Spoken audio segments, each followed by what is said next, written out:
Hello दोस्तों, welcome to परीक्षा pro.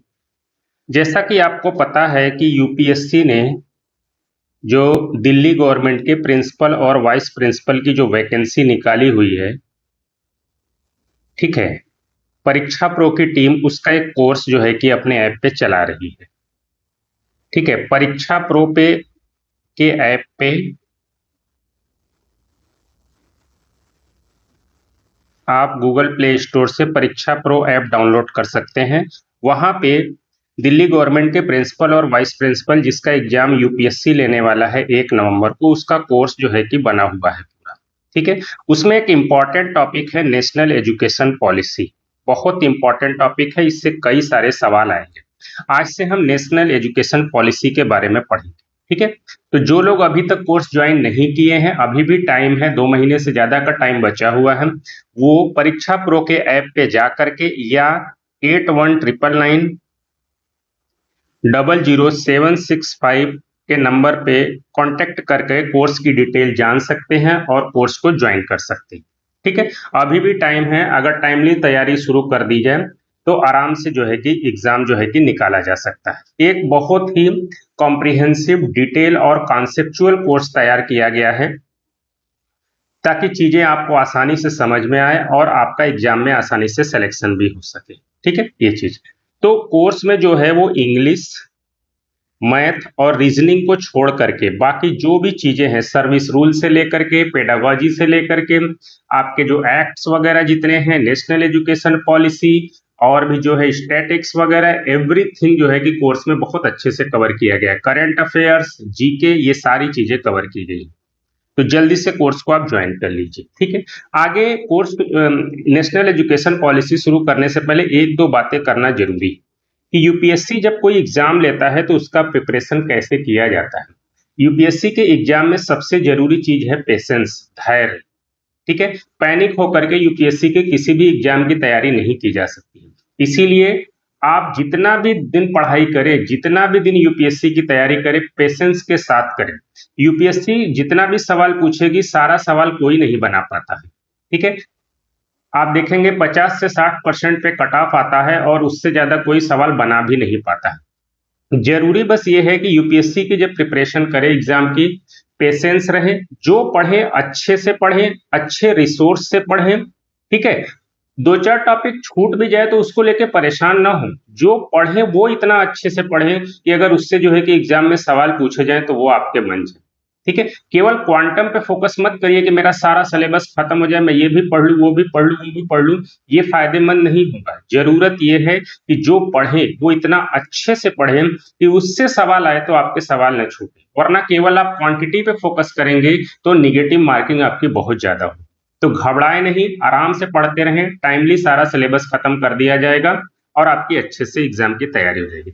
एक चीज और कहना जरूरी था, मल्टीपल रिसोर्सेज को अवॉइड करें। ऐसा नहीं कि थोड़ा यहाँ से पढ़े, वहां से पढ़े, वहां से पढ़े, टाइम निकल जाए, आप अलग अलग रिसोर्स के पीछे ही भागते रहे।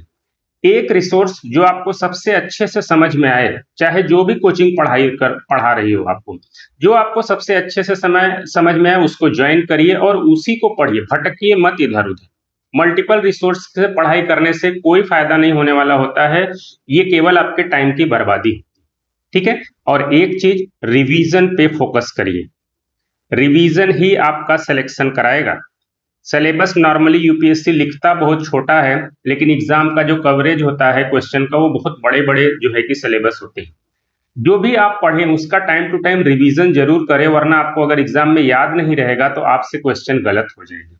तो आप जितने भी घंटे की पढ़ाई करें, 2 घंटे, 4 घंटे, 6 घंटे डेली की जो पढ़ाई करें, उसमें कम से कम 1 घंटा रिवीजन के लिए जरूर रखें। जो चीज आप पढ़ चुके हैं उसको बार बार रिवाइज करते रहें और यही आपको सिलेक्शन दिलाएगा, ठीक है।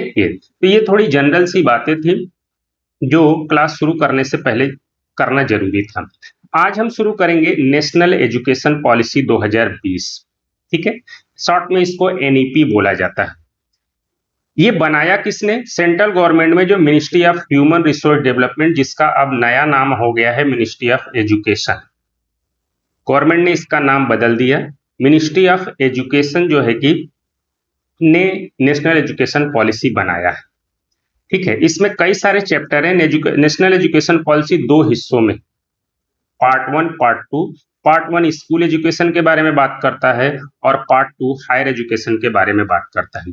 हम जो है वन बाय वन चीजों को जो है कि इसके अलावा पार्ट थ्री भी है जो अदर की एरियाज के बारे में बात करता है, और पार्ट फोर है जो कुछ जनरल बातें करता है। ठीक है, तो टोटल 4 हिस्सों में बटा हुआ है नेशनल एजुकेशन पॉलिसी। हम वन बाय वन चीजों को देखेंगे। सबसे पहली चीज जरूरी यह है कि व्हाई एनईपी, कि आखिर गवर्नमेंट ने नेशनल एजुकेशन पॉलिसी बनाने की जरूरत क्यों समझी।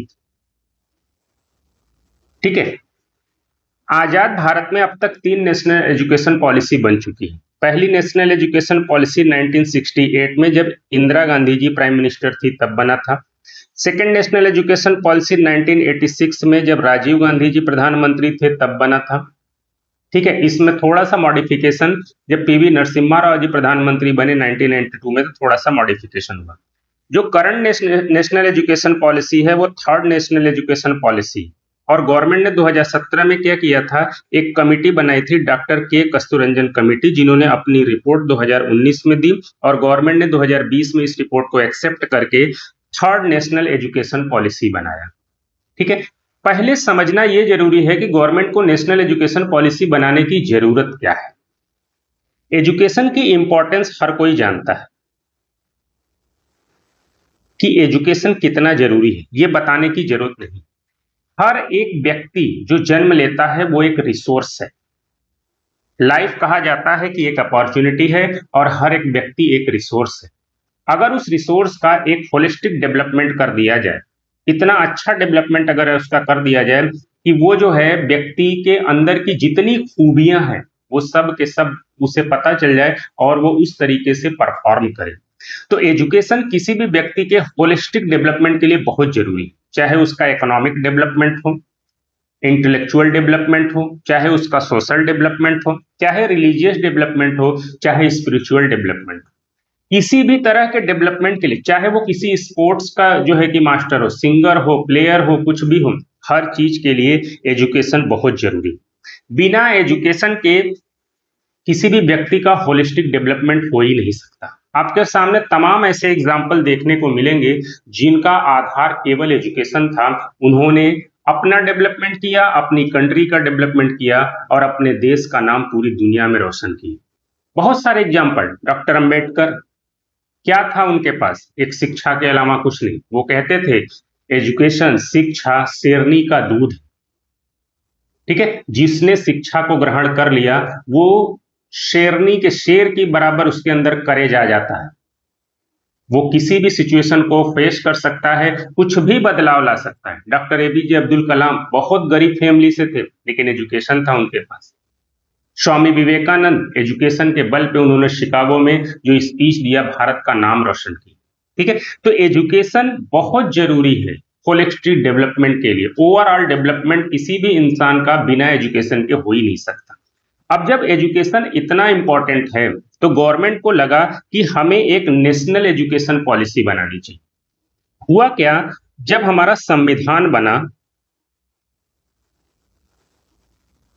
तो जो एजुकेशन था वो स्टेट लिस्ट में था। हमारे संविधान में, पॉलिटी में मैंने पढ़ाया है कि टोटल 3 लिस्ट है, यूनियन लिस्ट, स्टेट लिस्ट और कंकरेंट लिस्ट। यूनियन लिस्ट पे ऐसे सब्जेक्ट मैटर रखे गए हैं जिसपे सेंट्रल गवर्नमेंट कानून बनाती है। स्टेट लिस्ट में ऐसे मैटर है जिसपे स्टेट गवर्नमेंट कानून और पॉलिसी बनाती है, और कंकरेंट लिस्ट एक ऐसे लिस्ट है जिसमें स्टेट गवर्नमेंट और सेंट्रल गवर्नमेंट दोनों पॉलिसी बना सकती है। जब संविधान हमारा इनिशियली बना था तो एजुकेशन स्टेट लिस्ट का हिस्सा था, मतलब प्राइमरी जिम्मेदारी स्टेट गवर्नमेंट की थी एजुकेशन पे पॉलिसी बनाने की। स्टेट हमारे अलग अलग है, डाइवर्स है। ठीक है, 28 स्टेट हैं, हर स्टेट की अपनी नीड अलग है, चैलेंजेज अलग है, रीजनल लैंग्वेज अलग है, उनकी प्रियॉरिटी अलग है, उनकी परंपराएं अलग है। ठीक है, तो हर स्टेट एजुकेशन को लेकर के अपनी अलग अलग पॉलिसी बनाते थे और उनमें बहुत मिसमैच होता था। कोई स्टेट बच्चों के केयर के लिए बहुत अच्छी पॉलिसी बनाते थे, कोई स्टेट अलग पॉलिसी बनाता था। एक सिमेट्री नहीं थी, या एक नेशनल एजुकेशन पॉलिसी नहीं थी जो एज ए इंडियन सिटीजन जो है कि एक कॉमन पॉलिसी बनाकर रखता। ठीक है, 1972 में सॉरी 1976 में इंदिरा गांधी जी के समय संविधान में 42वां संविधान संशोधन कर दिया गया, और ये करके एजुकेशन को स्टेट लिस्ट से निकाल करके कंकरेंट लिस्ट में डाल दिया गया। और जैसे ही एजुकेशन कंकरेंट लिस्ट में आया, एजुकेशन पे सेंट्रल गवर्नमेंट को भी पॉलिसी बनाने का, कानून बनाने का अधिकार मिल गया, और स्टेट गवर्नमेंट को भी, दोनों जो है एजुकेशन पे कानून बना सकते। ठीक है, अब जो है गवर्नमेंट ने सोचा कि क्यों ना एक नेशनल एजुकेशन पॉलिसी बनाई जाए जो सबके लिए समान हो, चाहे वो किसी भी धर्म के हो, किसी भी जाति के हो, किसी भी राज्य के हो, सबके लिए एक नेशनल एजुकेशन पॉलिसी। ठीक है, जिसमें गवर्नमेंट क्या करती है, सेंट्रल गवर्नमेंट एजुकेशन एक किसी भी व्यक्ति के होलिस्टिक डेवलपमेंट के लिए बेसिक क्या क्या रिक्वायरमेंट होगी वो इस नेशनल एजुकेशन पॉलिसी में वो डाल देता है। ठीक है, और फिर भारत सरकार हो, चाहे कोई स्टेट गवर्नमेंट हो, चाहे लोकल अथॉरिटी हो, म्यूनिसिपैलिटी वगैरह, कोई भी हो, अगर वो एजुकेशन से रिलेटेड कोई भी पॉलिसी बनाएंगे, कोई भी कानून पास करेंगे, एजुकेशन से रिलेटेड कोई स्कीम चलाएंगे, कोई प्रोग्राम चलाएंगे, तो ये नेशनल एजुकेशन पॉलिसी में जो बातें लिखी गई हैं वो इस पॉलिसी, एक्ट, स्कीम और प्रोग्राम का इंटीग्रल पार्ट होगा। मतलब ये सारी पॉलिसी नेशनल एजुकेशन पॉलिसी को ओवरराइड नहीं कर सकती। नेशनल एजुकेशन पॉलिसी में जो बातें की गई हैं वो सारा कुछ इसमें मेंशन किया जाएगा, और उसके इन एडिशन स्टेट चाहे तो वो अपने अनुकूल परिस्थितियों के हिसाब से कुछ नई चीजें जो है कि उसमें डाल सकता है। ठीक है, तो इससे क्या हुआ, जब एक नेशनल एजुकेशन पॉलिसी आई तो वो एक पूरी कंट्री के लिए कॉमन एजुकेशन पॉलिसी बन गई। स्टेट क्या करेंगे, अपनी एजुकेशन पॉलिसी में, अपने कोई भी स्कीम में, नेशनल एजुकेशन पॉलिसी में जो बताई गई है वो बातें तो रखेंगे ही रखेंगे, उसके अलावा और भी जो उनकी लोकल जरूरतें हैं उसके हिसाब से उसमें प्रोविजन रख सकते हैं। भारत सरकार का कोई भी मिनिस्ट्री डिपार्टमेंट एजुकेशन से रिलेटेड कोई भी स्कीम चलाएगा, वो नेशनल एजुकेशन पॉलिसी में जो बातें, मूलभूत बातें, जो फाउंडेशनल बातें हैं वो उसमें उसे रखनी पड़ेगी। इससे क्या होगा, जो हमारे देश के लोगों का जो एजुकेशनल डेवलपमेंट होगा, ठीक है, वो इंटीग्रेटेड होगा, यूनाइट होगा। ऐसा नहीं कि एक स्टेट के लोग अलग जानकारी ले रहे हैं, दूसरे स्टेट के लोग अलग जानकारी ले रहे हैं, तो उनके अंदर भारतीयता का भाव कम, रीजनलिज्म ज्यादा हावी होगा। तो एक तरीके से हर एक एजुकेशनल माइंड को इंटीग्रेट करने के लिए, यूनाइट करने के लिए नेशनल एजुकेशन पॉलिसी जरूरी है। ठीक है, इसीलिए national education policy time to time जो है कि बनती रही। अब सबसे पहली बात जो हमें देखना है, जो नेशनल एजुकेशन पॉलिसी में सबसे पहले एजुकेशन की ही इंपॉर्टेंस बताई गई है। आपको ये जो पीडीएफ है इसमें से इंपॉर्टेंट पॉइंट को हाईलाइट कर दिया गया है, और पीडीएफ के बगल में ही इस पर्टिकुलर पैरा में क्या इंपॉर्टेंट है, मतलब इस पैरा को पढ़ते समय किस चीज पे फोकस करके पढ़ना है, ये भी साइड में लिख दिया जाएगा, और यही आपके ऐप पे अपलोड कर दिया जाएगा। इससे आपको रिवीजन करने में बहुत आसानी होगी। क्लास सुनिए, समझिए। नेशनल एजुकेशन पॉलिसी बहुत सिंपल है, लोगों को लगता है ये बहुत कठिन है, बिल्कुल नहीं। हमारे आपके तरह ही जानकार लोगों ने बैठ करके ये पॉलिसी बनाई है, और कैसे हर तरह के लोगों को अच्छी शिक्षा दी जा सके वही सोच सोच कर इसमें रखा गया। ठीक है, आराम से चीजों को सोचेंगे तो सोचेंगे, पाएंगे कि बहुत अच्छी अच्छी बातें लिखी गई हैं। ठीक है, तो जब भी हम कोई टॉपिक पढ़ेंगे तो सबसे पहले कि वो टॉपिक का मतलब क्या है, दूसरा क्यों बनाया गया वो चीज, और इससे क्या हासिल करना चाह रही है गवर्नमेंट, क्या टारगेट है। तो मेन सोर्स से पढ़िएगा नेशनल एजुकेशन पॉलिसी। आजकल देख रहा हूं बहुत सारे कोचिंग वाले क्या कर रहे हैं, एआई जनरेटेड पीडीएफ से पढ़ रहे हैं। मत पढ़िए इन सब चीजों से।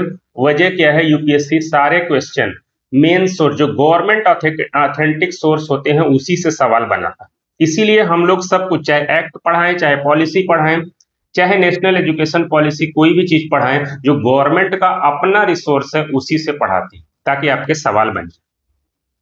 जैसे सबसे पहले जो है नेशनल एजुकेशन पॉलिसी में, शिक्षा क्यों इंपॉर्टेंट है। जब तक एजुकेशन की इंपॉर्टेंस कोई समझेगा नहीं, वो एजुकेशन के लिए सोचेगा नहीं। एजुकेशन जो है फंडामेंटल है एक व्यक्ति का।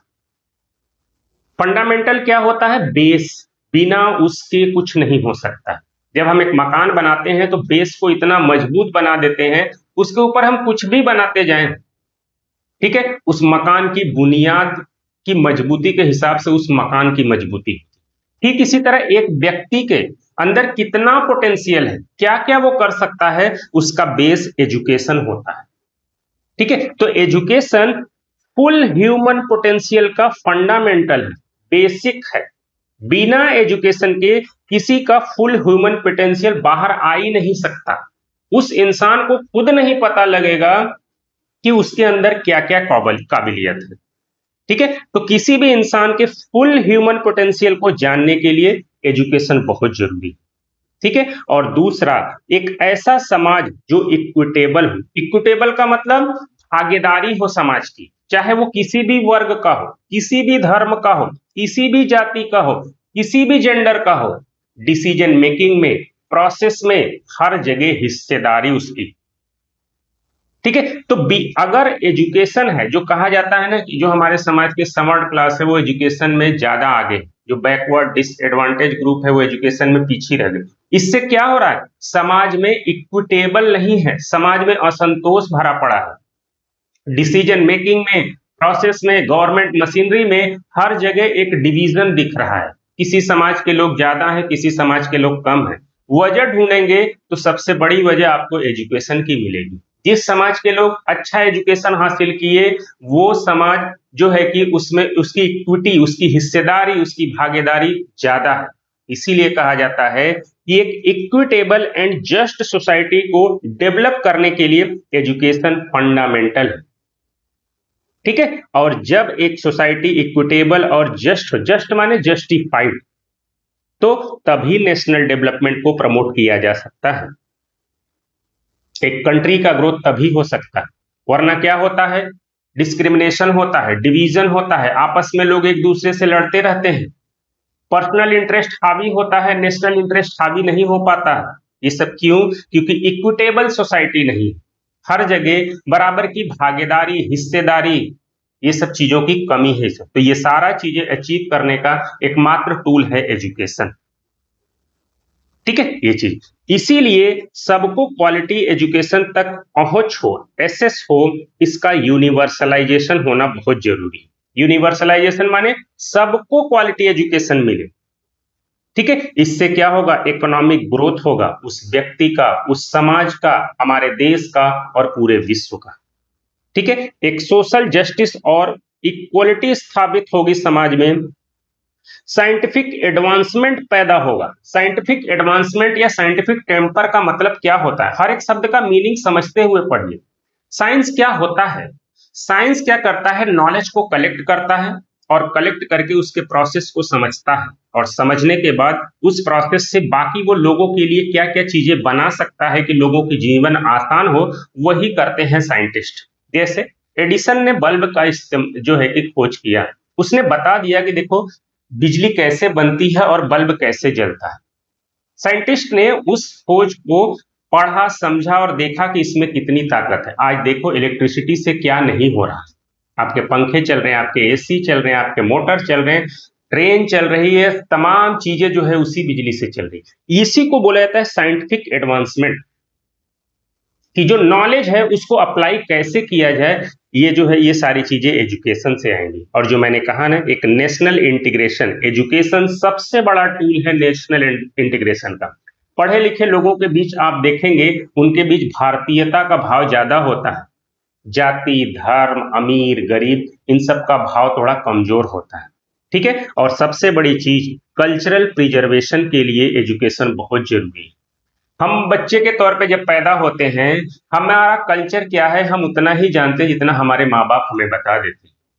ठीक है, लेकिन अगर कोई पढ़ा लिखा होगा, वो अपनी जो भी कल्चरल विरासत है, हमारे कल्चरल सेंटर है, हमारी रिलीजियस बुक है, कल्चरल बुक है, उनको पढ़ेगा, समझेगा, तो डेफिनेटली उन चीजों को प्रिजर्व करेगा।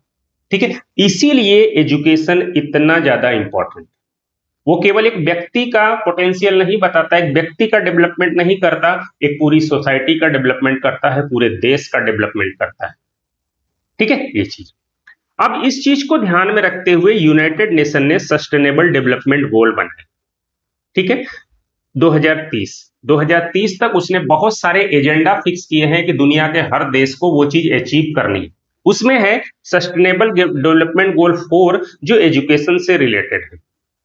इंडिया ने इस एजेंडे को एडॉप्ट किया है 2015 में और टारगेट है कि 2030 तक इस एजेंडा को कंप्लीट कर लिया जाए। एजुकेशन से रिलेटेड जो एजेंडा है वो सस्टेनेबल डेवलपमेंट गोल 4 है, ये याद रखिएगा, ये बहुत इंपॉर्टेंट है। इसमें वो कहना क्या चाह रहा है, क्या टारगेट रखा गया है जो 2030 तक अचीव कर लेना है। Ensure inclusive and equitable quality education.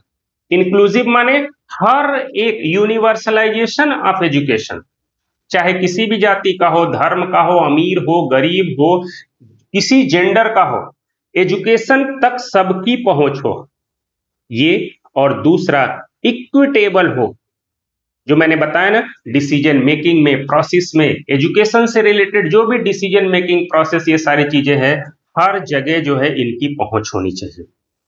और साथ ही साथ promote life long learning opportunity for all. केवल जब तक स्कूल में रहें, कॉलेज में रहें, तभी तक वो लर्निंग ना करे, बल्कि जीवन में हमेशा जब तक चाहे वो तब तक लर्निंग कर सके। ठीक है, तो 2030 तक हर एक देश इस टारगेट को अचीव करना चाह रहा है कि सबको वो इंक्लूसिव और इक्विटेबल एजुकेशन दे और एक ऐसी अपॉर्चुनिटी दे कि वो लाइफ लॉन्ग जीवन में जब तक चाहे तब तक वो सीख सके। ठीक है, तो ये बहुत इंपॉर्टेंट है, ये सब चीजें डायरेक्ट पूछ ली जाती है। अगला ये है कि नेशनल एजुकेशन पॉलिसी अभी 2020 में क्यों बनाई गई, उसके लिए भी कई सारे फैक्टर जिम्मेदार। नेशनल एजुकेशन पॉलिसी 2020 भले ही आजाद भारत की थर्ड नेशनल एजुकेशन पॉलिसी है, लेकिन 21st सेंचुरी की ये पहली नेशनल एजुकेशन पॉलिसी, इसके पहले 1986 में बनी। हम सबको पता है कि जो 21st सेंचुरी है ये रैपिड चेंज हो रहे हैं, इसमें चीजें, टेक्नोलॉजिकल चेंजेस काफी ज्यादा देखने को मिल रहे हैं, economic changes, environmental changes, pandemic बार बार आ रहे हैं, नेचुरल कैलेमिटी बार बार आ रही है। ठीक है, तो एक तरीके से जो है कि 21st सेंचुरी जो है, इसमें जो नॉलेज का जो लैंडस्केप है, जो नॉलेज पहले हुआ करती थी, अभी की करंट सिचुएशन को, भविष्य की चुनौतियों को डील करने के लिए जो नॉलेज के लैंडस्केप में रैपिड चेंज देखने को मिल रहा है। जैसे साइंटिफिक और टेक्नोलॉजिकल एडवांसमेंट, आपको दिख रहा होगा big data bank, big data का कॉन्सेप्ट निकल करके आया। डेटा सबसे इंपॉर्टेंट चीज आज के डेट में 21वीं सेंचुरी में बन गई। ठीक है, मशीन लर्निंग, ठीक है, आप देख रहे हैं रोबोट वगैरह, ये सब चीजें जो है आगे, आर्टिफिशियल इंटेलिजेंस, ये सब चीजें पहले नहीं थी, ये सब 21st सेंचुरी में आई। ठीक है, इससे क्या होगा, इससे क्या होगा, जो भारत में जो अनस्किल्ड जॉब है वो धीरे धीरे खत्म हो जाएगी। ठीक है, और स्किल्ड जॉब की डिमांड बढ़ेगी, और स्किल्ड जॉब के लिए क्या होगा, आपका अच्छा एजुकेशन, उस पर्टिकुलर एरिया में एजुकेशन का होना बहुत जरूरी है। ठीक है, तो एक ये फैक्टर है कि नई एजुकेशन पॉलिसी बनाई गई ताकि आज की जरूरत और भविष्य की जरूरत के हिसाब से एजुकेशन को ट्रांसफॉर्म किया जा सके, मॉडिफाई किया जा सके, ताकि हमारा जो कल का एक ह्यूमन रिसोर्स जो पैदा हो, वो भविष्य की चुनौतियों के प्रति सजग रहे, अलर्ट रहे, जानकार रहे और उन चुनौतियों का समाधान निकाल सके। ठीक है, तो एक तो ये है कि टेक्नोलॉजिकल एडवांसमेंट बहुत तेजी से हो रहा है। दूसरा, क्लाइमेट चेंज, क्लाइमेट चेंज का इफेक्ट बहुत तेजी से देखने को मिल रहा है। इससे क्या हो रहा है, पॉल्यूशन बढ़ रहे हैं। दूसरा, नेचुरल रिसोर्सेज जो हमारे कम हो रहे हैं, हमारे नेचुरल रिसोर्सेज से ही लोगों को एनर्जी मिलती है, वाटर मिलता है, फूड मिलता है। ठीक है, सैनिटेशन की नीड वगैरह, पॉल्यूशन बढ़ रहा है। अब चूंकि क्लाइमेट चेंज का इंपैक्ट बहुत तेजी से आ रहा है, नेचुरल कैलामिटीज बढ़ रही है, नेचुरल रिसोर्सेज कम हो रहे हैं, भविष्य में एनर्जी की जरूरत कैसे पूरी की जाएगी। आप देख रहे हैं डे बाय डे नए नए एक्सपेरिमेंट हो रहे हैं, इलेक्ट्रिकल व्हीकल आ रहे हैं, ग्रीन एनर्जी आ रही है, हाइड्रोजन एनर्जी आ रही है। पहले के जमाने में क्या था, oil based energy, LPG based energy, ठीक है। तो भविष्य में चूंकि नेचुरल रिसोर्सेज कम हो रहे हैं, तो भविष्य में हम अपनी एनर्जी की जरूरतों को कैसे पूरा करेंगे, इसके लिए भी जानकारी होना बहुत जरूरी है। ठीक है। वाटर की दिक्कत होने लगी है शहरों में, फूड, इन सब की दिक्कत होने लगी। ठीक है। और इसीलिए नए स्किल्ड लेबर की बहुत जरूरत है, जो इन सारे सेक्टर में अच्छी नॉलेज रखते हैं। ठीक है। साथ ही साथ आप देख रहे हैं कि पूरी दुनिया में बार बार पैंडेमिक आ रहा है। अभी आपने कोविड का देखा, कभी H1N1, कभी कोई। अब जो है इस पैंडेमिक से बचने के लिए रिसर्च बहुत जरूरी है कि कैसे इनके इन्फेक्शन से बचा जाए और कैसे जो है वैक्सीन वगैरह डेवलप किए। ठीक है। तो एक तरीके से देखा जाए तो हमारा जो नॉलेज लैंडस्केप था, जो 21वीं सदी के पहले, वो अलग था। अभी नॉलेज लैंडस्केप एकदम बदल रहा है, इसीलिए बदलते परिवेश के हिसाब से नेशनल एजुकेशन पॉलिसी बनाई गई है, ताकि फ्यूचर के लिए हम अपनी जनरेशन को तैयार कर सकें। नेशनल एजुकेशन पॉलिसी का एक बड़ा ही अच्छा मोटिव है कि केवल किसी भी बच्चे का लर्निंग न बढ़ा दिया जाए, बल्कि उसे ये सिखा जाए कि हाउ टू लर्न, पूरी लाइफ कैसे सीखा जाता है। केवल आज जब आप पढ़ाई कर रहे हो तो लर्न मत कर लो, लर्न करने के साथ साथ ये भी लर्न करो, ये भी सीखो कि भविष्य में कैसे किसी भी सिचुएशन में रहते हुए आप लर्न कर सकते हैं। इसीलिए नेशनल एजुकेशन पॉलिसी का जोर है कि कंटेंट हमारा कम हो जाना चाहिए, लेस कंटेंट होने चाहिए। ठीक है। लेकिन क्रिटिकल थिंकिंग ज्यादा होनी चाहिए, प्रॉब्लम सॉल्विंग का कंटेंट ज्यादा होना चाहिए कि किस तरह के प्रॉब्लम को कैसे सॉल्व किया जाता है। ठीक है। और बच्चे को क्रिएटिव होना चाहिए और मल्टी डिसिप्लिनरी होना चाहिए। केवल साइंस का बच्चा साइंस ही जाने नहीं, उसे सब कुछ आना चाहिए, स्पोर्ट्स भी आना चाहिए, फिजिकल हेल्थ कैसे होता है वो भी आना चाहिए उसको। ठीक है। ये सारी चीजें जो है कि आनी चाहिए उसको। ठीक है। उसको इनोवेटिव होना चाहिए, एडॉप्टेशन उसके अंदर होना चाहिए, बदलती चेंज के हिसाब से जो भविष्य में चाहिए उसको एडॉप्ट कर कैसे करे। ठीक है। और जो नई नई चीजें जो उसकी लाइफ में आए उन सबको एडॉप्ट कर सके। इसके लिए जरूरी है कि वो लर्निंग ही सीख ले कि पूरी लाइफ कैसे लर्न किया जाता है। अगर वो ये सीख लेगा तो जो है कि ये सारी चीजें उसके लिए आसान। ठीक है। अब इसके लिए जरूरी क्या है, कुरिकुलम, जो बच्चों को जो पढ़ाया जाए, जो कुरिकुलम तैयार किया जाए, उसमें आर्ट्स भी हो, क्राफ्ट्स भी हो, ह्यूमैनिटीज भी हो, गेम हो, स्पोर्ट्स हो, फिटनेस के बारे में जानकारी हो, लैंग्वेज के बारे में जानकारी हो, लिटरेचर, कल्चर, साइंस, मैथ तो रहते थे वो रहे ही। ठीक है। जिससे क्या होगा, किसी भी व्यक्ति का एक कैरेक्टर बिल्डअप होगा। केवल किसी एक सब्जेक्ट की उसे नॉलेज नहीं होगी, वो पूरा का पूरा उसका जो होलिस्टिक कैरेक्टर है, ठीक है, वो सब कुछ निकल के आएगा, ताकि वो व्यक्ति अपने सब्जेक्ट के साथ साथ जो इथिकल नॉलेज है वो भी जाने, जो रेशनल नॉलेज है वो भी जाने, उसके अंदर कंपैशन और केयरिंग हो, कि ताकि हर कोई भारतीय है सब एक दूसरे की केयर करें। ठीक है। और उसकी जो एम्प्लॉयमेंट की जरूरत है वो भी पूरी होनी चाहिए।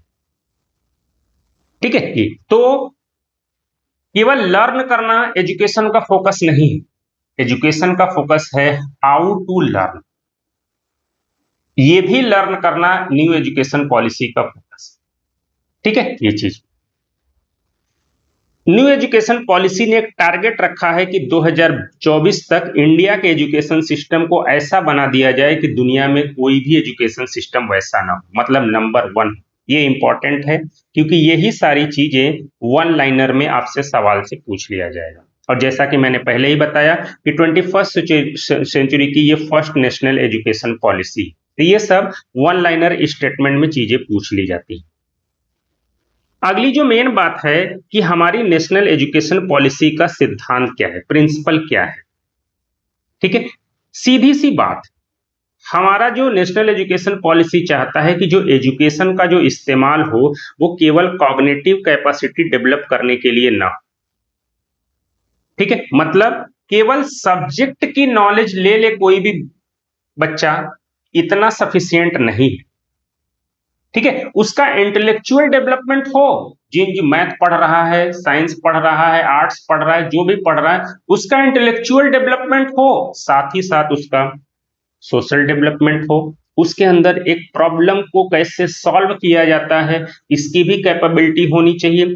क्रिटिकल थिंकिंग, कोई भी चीज उसके सामने आ जाए वो जस्ट ऐसे ही बिलीव ना करे, सोचे उसके बारे में कि ये सही है तो क्यों सही है, गलत है तो क्यों सही, ताकि उसकी एक रेशनल थिंकिंग प्रोसेस डेवलप, ठीक है, उसका एथिकल डेवलपमेंट हो, उसका इमोशनल कैपेसिटी जो है कि वो ग्रो करे। ठीक है, तो इस तरह के प्रिंसिपल पे जो है कि फोकस करता है आपका national education policy. National education policy example देता है कि हमारे जो एंशिएंट नॉलेज सिस्टम थे, बहुत ही rich ancient knowledge system Bharat के पास है, वो तीन चीजों पे बिलीव करता था। ज्ञान, जिसको नॉलेज बोलते हैं, विजडम, जिसको प्रज्ञा, और ट्रुथ, सत्य। ये हमारा जो एंशिएंट नॉलेज सिस्टम हमारा था, जो वैदिक काल से आप देखेंगे, ये किसी भी व्यक्ति का हाईएस्ट ह्यूमन गोल था। वो ये एजुकेशन के जरिए वो तीन चीजें हासिल करना चाहता था, ज्ञान, विजडम और सत्य। ये हमारी इंडियन एजुकेशन सिस्टम की फिलॉसफी है, ठीक है। और एजुकेशन का पर्पज किसी भी व्यक्ति को केवल इस लाइफ के लिए तैयार करना नहीं, बल्कि वो खुद क्या है उसको अपने बारे में पूरी जानकारी हो जाए, यही एजुकेशन का पर्पज था, ठीक है। हमारे अगर एंशिएंट इंडिया की बात करें तो वर्ल्ड क्लास एजुकेशन इंस्टीट्यूशंस हमारे देश में थे। तक्षशिला, नालंदा, विक्रमशिला, वल्लभी, ये सब बहुत पूरी दुनिया से लोग आकर के इसमें पढ़ते थे। तो जाहिर सी बात है, कुछ ऐसी बात थी तभी तो लोग आकर के पढ़ते थे, और बहुत बड़े बड़े स्कॉलर भी निकले हमारे देश के जो है कि एंशिएंट एजुकेशन सिस्टम से।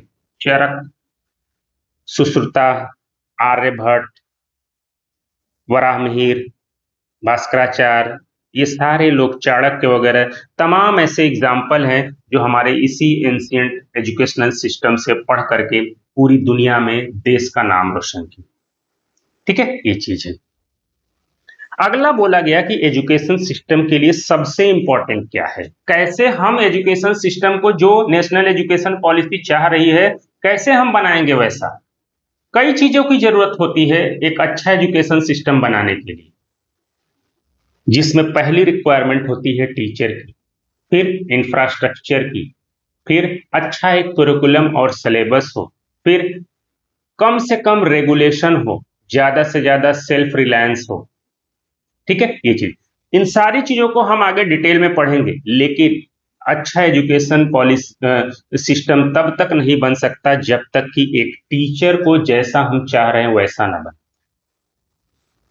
ठीक है। तो टीचर जो है वो एजुकेशन सिस्टम के रिफॉर्म का सेंटर है, फाउंडेशन है। बिना टीचर में रिफॉर्म किए, बिना टीचर की कैपेसिटी बढ़ाए हुए, टीचर को एजुकेशन सेंट्रिक बनाए हुए कभी भी एजुकेशन सिस्टम को सही नहीं किया जा सकता, ठीक है। इसीलिए न्यू एजुकेशन पॉलिसी जो है, इसका इस बात पे जोर है कि वो टीचर को सोसाइटी का सबसे रिस्पेक्टेड और सबसे इसेंशियल पर्सन डिक्लेयर करना चाहता है, ठीक है। तो टीचर पे जब तक फोकस नहीं किया जाएगा तब तक एजुकेशन सिस्टम को बदला नहीं जा सकता है। तो आगे कैसे एक टीचर के कैपेसिटी बिल्डिंग की जाएगी, वो सारी चीजें आगे बताई जाएगी। थोड़ा सा प्रीवियस पॉलिसी के बारे में हमें पता है कि अब तक दो नेशनल एजुकेशन पॉलिसी आ चुकी है, एक 1968 में और एक 1986 में। 1986 जब आई थी तभी जो है कि जवाहर नवोदय विद्यालय की शुरुआत हुई थी यहीं से, ठीक है। ये चीज, अब तक जो नेशनल एजुकेशन पॉलिसी थी उनका पूरा जोर दो ही चीजों पे था, एसेस एंड इक्विटी। पहले सब तक शिक्षा को पहुंचाया जाए, इंक्लूजन पे फोकस था, क्योंकि स्कूल की कमी थी, लोगों में एजुकेशन को लेकर के जागरूकता की कमी थी, रिसोर्सेज की कमी थी। तो अभी तक की जो नेशनल एजुकेशनल पॉलिसी थी, इसीलिए वो एसेस पे कि लोग को तक, हर आदमी तक शिक्षा की पहुंच हो, उस पे जोर दिया, और इक्विटी पे, साझेदारी पे जोर दिए, भागीदारी पे जोर दिया। ठीक है। और जो आरटीई एक्ट 2009 बना, ये काफी हद तक इस ऑब्जेक्टिव को पूरा भी किया। इसीलिए जो करंट जो एजुकेशनल पॉलिसी है, वो एसेस एंड इक्विटी के साथ साथ बाकी होलिस्टिक डेवलपमेंट पे फोकस किया उसने। ठीक है, ये चीज आगे है। प्रिंसिपल ऑफ दिस पॉलिसी, ये जो नेशनल एजुकेशन पॉलिसी है, इसका सिद्धांत क्या है? ठीक है, हम पहले ही बात कर चुके हैं कि एजुकेशन का पर्पज क्या है, एक गुड ह्यूमन बीइंग तैयार करना। गुड ह्यूमन बीइंग का मतलब क्या होता है? उसके जो थॉट और एक्शन हो वो रेशनल हो। रेशनल का मतलब क्या होता है? तार्किक हो। वो कुछ बोल रहा है तो उसका पूरा तर्क हो, वो कुछ कर रहा है तो उसका पूरा उसके पास जस्टिफाइड रीजन, और ये एजुकेशन से ही आए। उसके अंदर कंपैशन और इम्पैथी हो, क्रोध, इनटॉलरेंस, ये चीजें ना हो, लोगों से सिंपैथी रखता हो, दया का भाव रखता हो। उसके अंदर करेज हो, सच को सच कहने का, झूठ को झूठ कहने का, गलत हो रहा है उसके प्रति आवाज उठाने का। और सबसे जरूरी चीज उसके अंदर रिजिलियंस होना चाहिए। 21वीं शताब्दी की सबसे बड़ी समस्या ये आ रही है, लोग फेल हो रहे हैं, निगेटिविटी के शिकार हो रहे हैं, तुरंत गलत कदम उठा रहे हैं, कोई सुसाइड कर ले रहा है, कोई डिप्रेशन में चला जा रहा है, कुछ कहीं कुछ कर रहा है। ठीक है, कठिनाइयों से उबरने की क्षमता हो उसके पास, और इसके लिए अगर उसकी एजुकेशन में प्रॉब्लम सॉल्विंग, क्रिटिकल थिंकिंग और लाइफ लॉन्ग लर्निंग को अगर शामिल कर दिया जाए तो ये लाइफ है। लोग कहते हैं ना, असली एजुकेशन तो स्कूलिंग के बाद शुरू होती है। ठीक है, तरह तरह के चैलेंजेस लाइफ में आते हैं, एवरी एस्पेक्ट ऑफ फील्ड, चाहे सोशल लाइफ हो, एजुकेशनल लाइफ हो, फैमिली लाइफ हो, मैरिड लाइफ हो, स्पिरिचुअल लाइफ हो, जॉब एम्प्लॉयमेंट लाइफ हो, कोई भी हो, हर जगह अपनी चैलेंजेस है।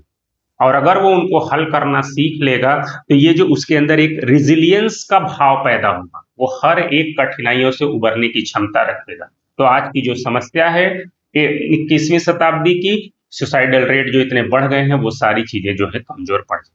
और साइंटिफिक टेम्पर, जो मैंने बताया कि कुछ हो रहा है तो क्यों हो रहा है, और उस नॉलेज को गेन करके कहीं और इस्तेमाल करके लोगों की राह आसान करना।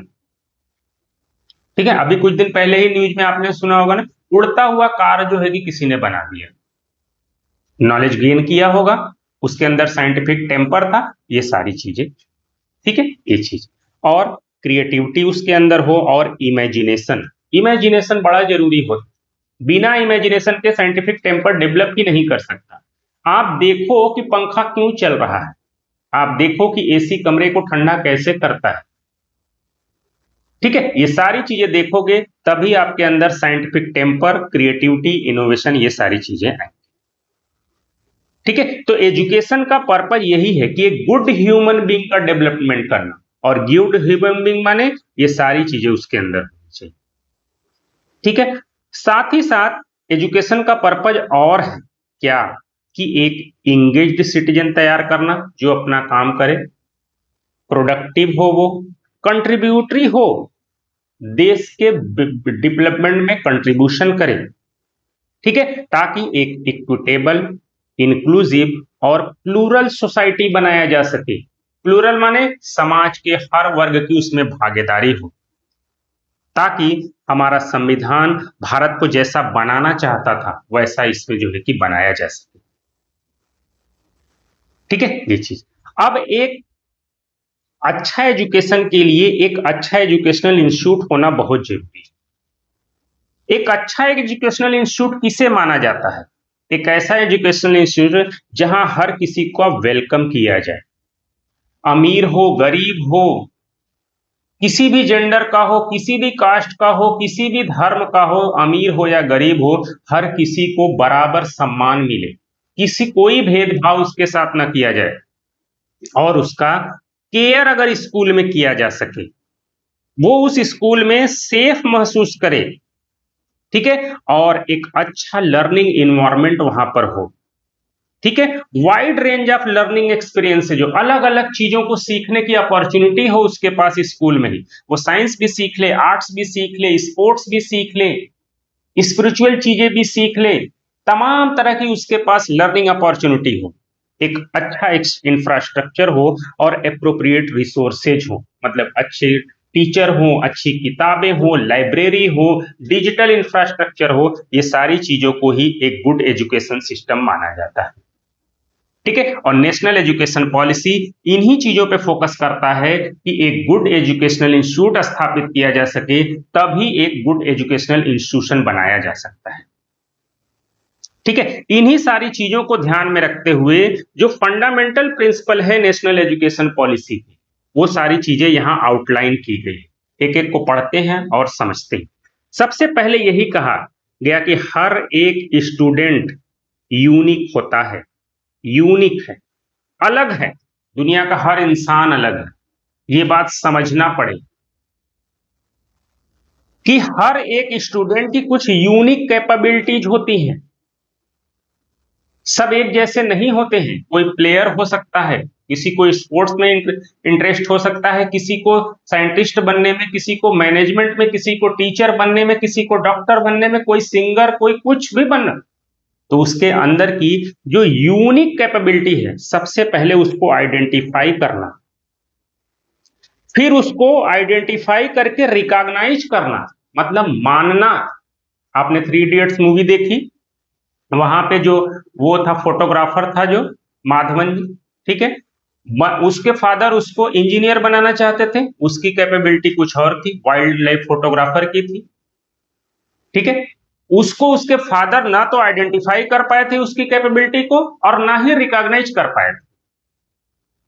जो आमिर खान है, उसने उसकी कैपेबिलिटी को आइडेंटिफाई भी किया, रिकॉग्नाइज भी किया, और बाद में आपने देखा होगा कि उसके फादर ने उसकी इस कैपेबिलिटी को रिकॉग्नाइज किया और उसको बोला कि जो कर सकते हो।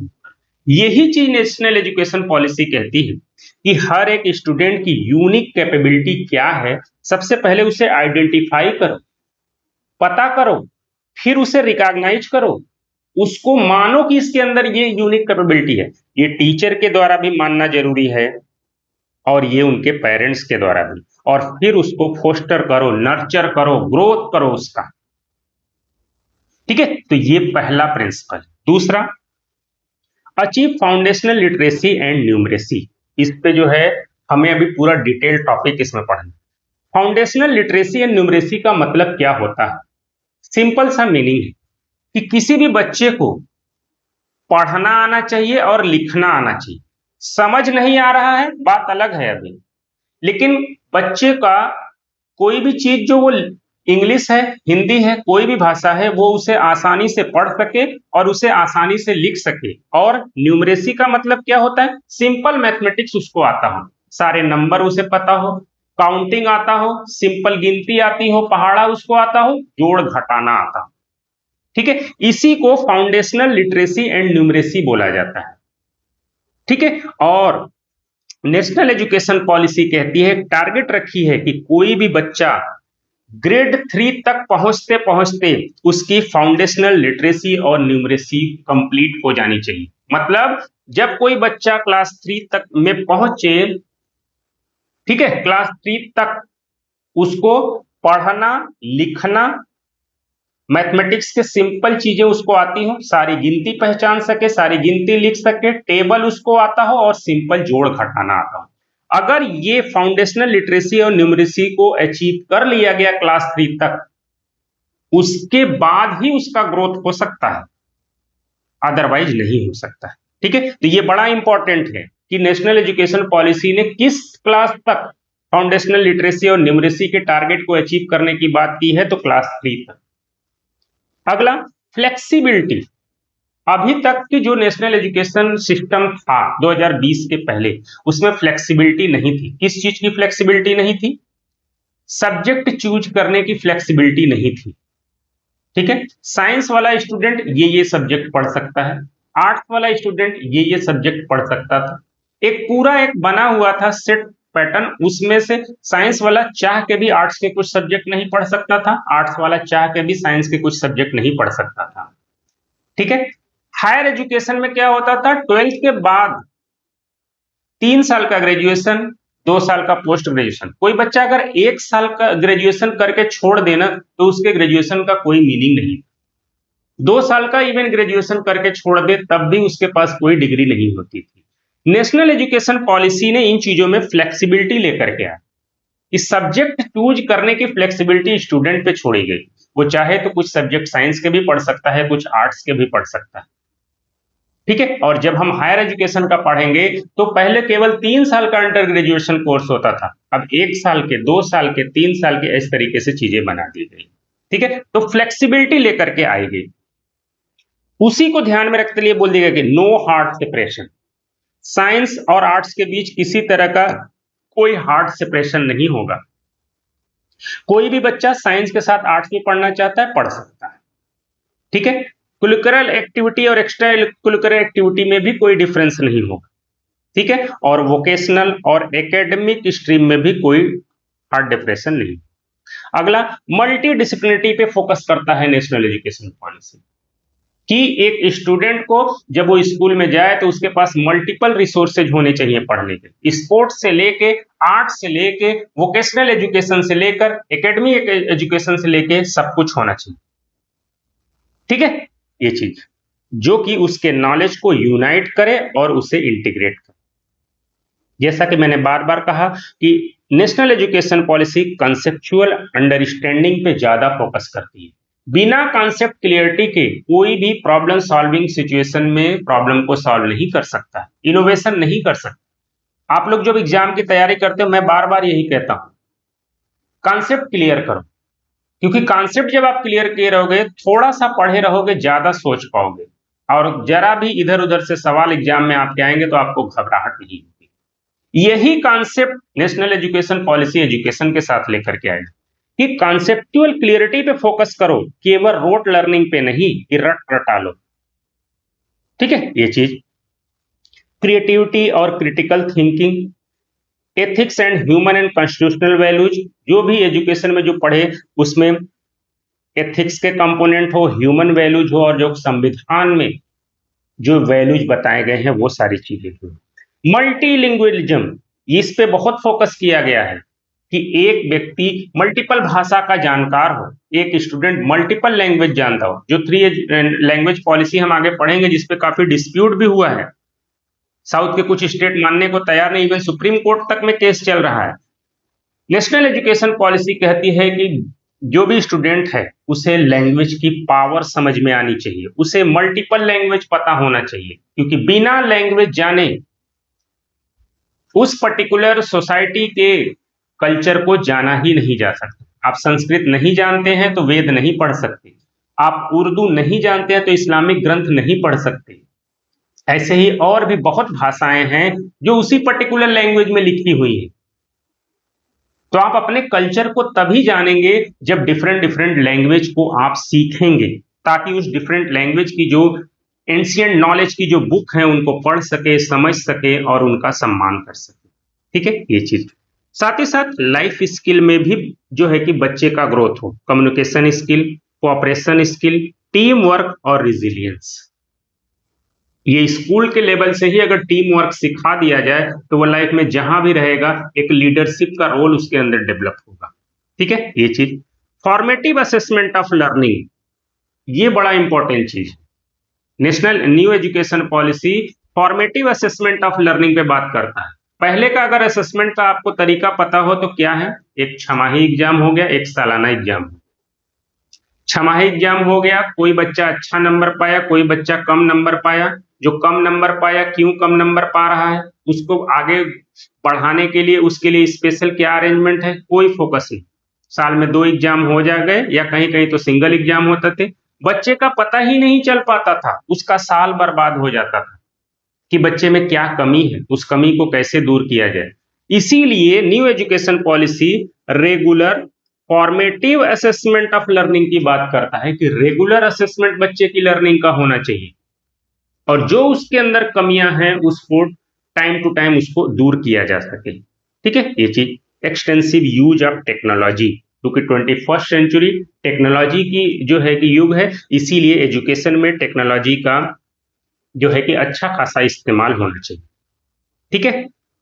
आगे एक चीज और बोली गई कि नेशनल एजुकेशन पॉलिसी के तहत जो भी करिकुलम बनाया जाए, पाठ्यक्रम बनाए गए, उसमें केवल नेशनल इंपॉर्टेंस के सब्जेक्ट न हो, बल्कि लोकल कंटेक्स्ट के भी सब्जेक्ट होने चाहिए। ठीक है, उत्तर प्रदेश की बात की जा रही है, तो उत्तर प्रदेश की क्या अपने लोकल कंटेक्स्ट हैं वो भी करिकुलम होने चाहिए। झारखंड की बात की जा रही है, तो उनके भी जो है करिकुलम में उनका भी कंटेक्स्ट होना चाहिए। ठीक है, ये चीज जैसा कि मैंने पहले बताया कि सारे एजुकेशन जो है कि डिसीजन में फुल इक्विटी और इंक्लूजन भी होना चाहिए। आगे ये बोला गया कि किसी भी लेवल का एजुकेशन हो, उसके जो करिकुलम है उसमें एक सिनर्जी होना चाहिए। ठीक है, प्री स्कूल का जो सिलेबस हो, आगे जो है कि जैसे क्लास 1 से 3 का, वो उसको सप्लीमेंट करे। ऐसे ही ऐसे आगे के सिलेबस होना चाहिए कि पुराना जो बच्चे ने पढ़ा हुआ है उसको जो है कि सप्लीमेंट करते हुए आगे बढ़े, एक सिनर्जी होना चाहिए। ठीक है, और टीचर और फैकल्टी, जो मैंने बताया ना कि लर्निंग प्रोसेस का हार्ट होना चाहिए। बिना एक अच्छे टीचर के कभी भी अच्छा एजुकेशन हासिल नहीं किया जा सकता, इसका तो कोई सब्स्टिट्यूट है ही नहीं। कितनी अच्छी किताबें बनवा दो, कितने अच्छे स्कूल बनवा दो, कितनी अच्छी बिल्डिंग बनवा दो, कितने रिसोर्सेज दे दो, बिना टीचर के एजुकेशन नहीं अच्छा हासिल किया जा सकता है। इसीलिए नेशनल एजुकेशन पॉलिसी ने सबसे ज्यादा जोर इसी पे दिया। नेशनल एजुकेशन पॉलिसी ने रेगुलेटरी फ्रेमवर्क पे भी बात की। पहले की जो एजुकेशन रेगुलेटरी फ्रेमवर्क है जो स्कूलों को रेगुलेट करती है, वो बहुत टाइट महसूस किया नेशनल एजुकेशन पॉलिसी ने। इसीलिए ये इसको light but tight regulatory framework की बात करता है।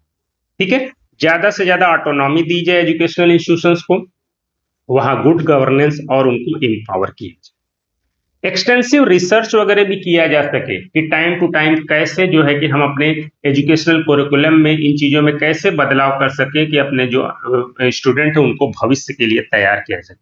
कंटिन्यू रिव्यू ऑफ प्रोग्रेस, ये तो होना ही चाहिए। और education is a public service, ये बड़ा जरूरी है कि जो भी संस्थाएं, जो भी इंस्टीट्यूशन एजुकेशन प्रोवाइड कर रही हैं, उनके अंदर ये भाव होना चाहिए कि एजुकेशन एक पब्लिक सर्विस है, कॉमर्शियल सर्विस नहीं है, और हर बच्चे का ये अधिकार है। ठीक है, ताकि एजुकेशनल इंस्टीट्यूशन को कॉमर्शियलाइजेशन को रोका जा सके। अननेसेसरी जो फीस बढ़ रहा है, बच्चे एजुकेशन का जो खर्चा बढ़ रहा है, इन चीजों को रोका जा सके। और वो तब तक नहीं रोका जा सकता है जब तक कि जो भी एजुकेशन प्रोवाइडर हैं उनके अंदर ये भाव ना पैदा हो कि एजुकेशन एक पब्लिक सर्विस है, कॉमर्शियल सर्विस नहीं। ठीक है, और इसीलिए बोला गया है कि एजुकेशनल इंस्टीट्यूट वगैरह में क्या है कि जो फिलैंथ्रोपिक प्राइवेट और कम्युनिटी के लोग हैं, जो फ्री ऑफ कॉस्ट अपनी इच्छा से वेलफेयर तरीके से एजुकेशन सिस्टम का पार्ट बनना चाहते हैं, उन्हें ज्यादा से ज्यादा इन्वॉल्व किया जाए, उनको इंगेज किया जाए और उनको फैसिलिटेट किया जाए। बहुत सारे लोगों को आपने देखा होगा, फ्री में पढ़ाते हैं, पेड़ के नीचे पढ़ाते हैं, अंडर प्रिविलेज बच्चों को पढ़ाते हैं। ऐसे सोसाइटी में बहुत सारे लोग हैं। नेशनल एजुकेशन पॉलिसी कहती है ऐसे लोगों को आइडेंटिफाई करो, ये एक रिसोर्स है जो एजुकेशन के कास्ट को भी कम कर सकते हैं, कम्युनिटी के पार्टिसिपेशन को भी बढ़ाएंगे। आप सोचो, किसी गांव में एक स्कूल है, वहां बच्चे पढ़ रहे हैं, टीचर जो होते हैं नॉर्मली उस गांव के नहीं होते, दूर दराज के कहीं इधर उधर से आते हैं, पढ़ाते हैं। उसी गांव का कोई भी अगर एक व्यक्ति जिसको पढ़ाने का बहुत शौक है, अगर वो स्कूल में जाके लेक्चर लेने लगे या लोगों को एजुकेशन के लिए प्रमोट करे, तो वो ज्यादा इंपैक्टफुल होता है। इसीलिए नेशनल एजुकेशन पॉलिसी कहता है कि जो भी ट्रू फिलोंथ्रेपिक प्राइवेट और कम्युनिटी पार्टिसिपेंट है, जो वेलफेयर के लिए एजुकेशन के लिए कुछ करना चाहते हैं, ठीक है, उनको इनकरेज किया जाए, फैसिलिटेट किया जाए, और जरूरत पड़े तो एक सब्सटेंशियल इन्वेस्टमेंट भी उसमें की। ठीक है, तो ये पूरा का पूरा प्रिंसिपल है। आगे जो चीजें देखोगे, हर एक इन्हीं सारी चीजों पे बात की गई है पूरे नेशनल एजुकेशन पॉलिसी में। ठीक है, अब अगली बात यही है कि इस नेशनल एजुकेशन पॉलिसी का फिर विजन क्या है, प्रिंसिपल क्या होता है, किन रास्तों पे चल करके कुछ अचीव किया जाएगा। विजन क्या होता है, क्या अचीव करना चाह रहा है आखिरकार एजुकेशन पॉलिसी। ठीक है। ये चीज हमने अभी पढ़ा, एंशियंट जो है कि एजुकेशन सिस्टम इंडिया का, उसके बारे में भी हमने बात की। एजुकेशन पॉलिसी उस पर जोर देता है, उसको लगता है कि हमारा जो एंशियंट एजुकेशन सिस्टम था वो बहुत हाई क्लास का, उसके जो आउटकम थे, जो पर्पस थे, वो बहुत ही हाई क्लास के थे, इसीलिए उसको छोड़ा नहीं है। इसीलिए जो नेशनल एजुकेशन पॉलिसी का जो विजन है वो ये कहता है कि हमारे जो इंडियन कस्टम और मॉरल वैल्यूज जो हैं, ठीक है, हमारा जो एजुकेशन सिस्टम हो, इनको लेते हुए आगे बढ़े। ठीक है, और इनको लेते हुए आगे बढ़ते हुए वो इंडिया को ट्रांसफॉर्म करे। ठीक है, और इंडिया को एक इक्विटेबल और वाइब्रेंट नॉलेज सोसाइटी में कन्वर्ट करे। वो आज की मॉडर्न एजुकेशन पे केवल रिलाई नहीं करता है, आज की मॉडर्न एजुकेशन को हासिल करना है, लेकिन हमारा जो एंशियंट एजुकेशन सिस्टम था उसको भूल करके, उसको छोड़ करके नहीं, उन्हीं के बताए हुए रास्तों पे चलते हुए आज के एजुकेशन सिस्टम से तालमेल मिलाते हुए हमें एक इक्विटेबल और वाइब्रेंट नॉलेज सोसाइटी का निर्माण करना और इंडिया को एक ग्लोबल नॉलेज हब बनाना है पूरी दुनिया में, कि भारत से ज्यादा अच्छी एजुकेशन, भारत से ज्यादा अच्छे एजुकेटेड लोग पूरी दुनिया में कहीं नहीं। ठीक है, साथ ही साथ जो स्टूडेंट जो पढ़ें, उनके अंदर ये भी पता होना चाहिए कि संविधान में हर सिटीजन के लिए क्या फंडामेंटल ड्यूटीज बताई गई, ताकि वो हर कुछ सरकार से ही एक्सपेक्ट ना करे, हर एक सिटीजन देश के निर्माण में, देश के विकास में जो है कि कंट्रीब्यूट करे। और साथ ही साथ हमारे संविधान में क्या वैल्यूज बताए गए हैं, उनके बारे में भी उनको सेंसिटिविटी होनी चाहिए। ठीक है, और एक ऐसा एजुकेशन सिस्टम हो जो हर भारतीय को भारतीय होने का गर्व महसूस करा सके। ठीक है, तो यही है नेशनल एजुकेशन पॉलिसी के विजन। ठीक है, तो एक बेसिक हमने नेशनल एजुकेशन पॉलिसी के बारे में पढ़ा। पहले चीजों को समझिए, हर एक वर्ड की मीनिंग होती है, कुछ सोच समझ के वो लिखा गया होता है, और जो है कि उसको समझिए। ये सारे में से सवाल आपको अच्छे खासे मिले। ठीक है, तो इससे आगे हम अगले टॉपिक में कवर करेंगे। ठीक है, ओके, बाय।